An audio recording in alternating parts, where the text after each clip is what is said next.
It's around midnight. Two men are sitting in the worst cell of a Roman prison. Their backs are shredded from a public beating, their feet locked in wooden stocks. And do you know what they're doing?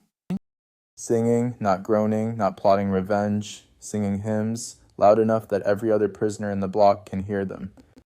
That's either denial or it's something I don't understand yet. It's not denial. And here's the strange part. Modern brain science is starting to explain why what those two men did was one of the most powerful things a human being can do. Okay, you have to be careful here. Because gratitude rewires, your brain is on about 10,000 posters. Is that a real thing? Or is it just positive thinking with a lab coat on? Fair challenge. Let's be honest about it. The hype oversells it. But underneath the hype, there's something real. Your brain has a well-documented negativity bias. It holds onto threats and slights far more stickily than good things. That's not a character flaw. It's survival wiring. Because for our ancestors, noticing the predator mattered a lot more than noticing the sunset. Exactly. Great for staying alive, terrible for staying grateful. Left alone, that wiring makes cynicism feel like wisdom.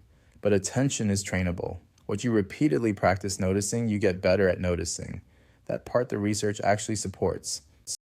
So gratitude isn't about pretending the bad stuff isn't there. It's about deliberately retraining what you scan for. That's the honest version, not a magic upgrade, a slow, deliberate retraining of attention. And the Bible was prescribing that retraining 2,000 years before anyone put a brain in a scanner. You used the word static earlier. What do you mean by that?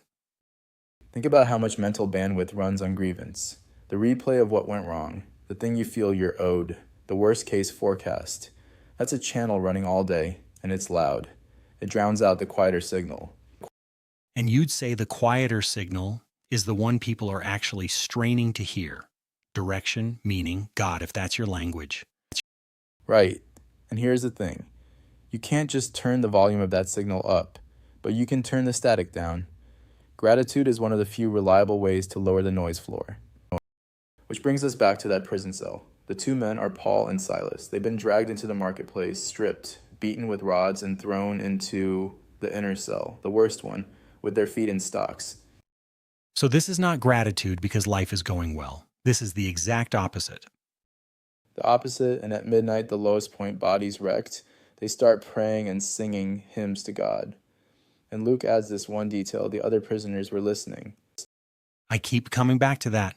Why does the detail about the audience matter? Because gratitude in a comfortable room is easy to wave off. Gratitude from a beaten man in chains at midnight is a sound people can't unhear. It reframes the whole room. And then there's an earthquake. The foundations shake, the prison doors fly open, and everyone's chains come loose. And they don't run. They don't run. The jailer wakes, sees the open doors, and assumes the prisoners have fled, which for him means execution. He's about to take his own life when Paul shouts, "Don't harm yourself, we are all here." So the gratitude didn't just change them, it changed the man holding the keys. By the end of the night, the jailer takes them home, washes their wounds, and his whole household is changed. The lowest point in the story becomes the doorway. That's the pattern we keep seeing. Okay, so practically, most of us aren't going to be in a prison cell. What does radical gratitude actually look like on a normal bad day? The New Testament is oddly specific. Paul later writes, "From prison again, give thanks in all circumstances." Not for all circumstances, in them. You're not thanking God that you got beaten. You're giving thanks in the middle of it. That distinction feels important for verses in. It's everything. Thank God for the abuse is toxic and false. I will find something true to be grateful for while I'm still in the hard thing. That's the practice. It keeps you honest and it keeps you from drowning. And the documenting part, you mentioned writing it down. Writing forces specificity. I'm grateful in your head is vague. I'm grateful for the one friend who texted back today is concrete. And concrete is what actually retrains attention. 3 specific things daily, especially on the days you least feel like it. Especially the days you don't feel like it. That's the Paul and Silas part. That's the whole muscle. Anyone can be grateful when the harvest is already in. The real practice is Thanksgiving before you see the change, like a farmer giving thanks over a field that's still just bare dirt. So connect the last dot for me. How does any of this produce clarity? That word is doing a lot of work. Think about what clarity even is. It's usually not new information falling from the sky. Most of the time, it's finally noticing what was already right in front of you. Gratitude widens the lens. You start seeing the help, the openings, the small mercies you were scanning straight past. There's a moment where Jesus heals 10 men, and only one comes back to say thank you. 9 of them got the exact same miracle. One of them actually saw it. And the other 9 weren't ungrateful monsters.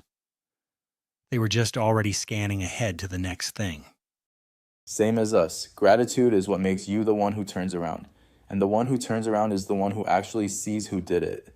That's the clarity, not more noise, better vision. So you don't rewire anything in a day, but you can lower the static tonight. Pick 3 specific things, especially if today was hard, and write them somewhere you'll actually see them. Here's my question for you watching.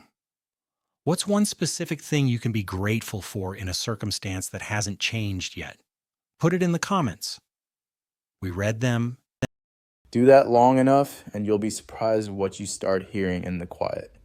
If this is the kind of thing you want to keep working through with us, this is what we do here. We'll see you in the next one.